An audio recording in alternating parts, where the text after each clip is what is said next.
kandi ndabona umusenzi umva ngo asengana n'abakeza mbona yambaye ikoti reka mfate nk'amakuru pisa mishu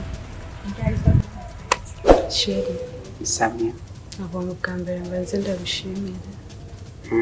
kubona waramutse no mu bakobwa benshi ugatora jewe wa muhungu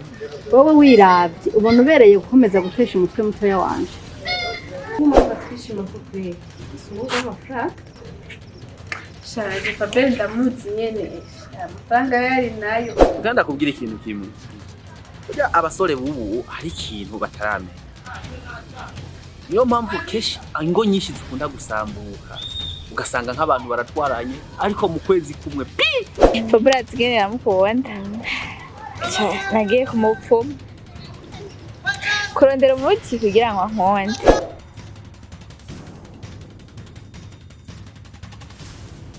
murazi ko atamwanya bafise kenshi rero nabonye kujya mu demu ari umwana mwiza twimuje amashana gukwenze nditereye isose byoroshe ubona ko ari umukire nta kibazo keza imana ibirimwo byose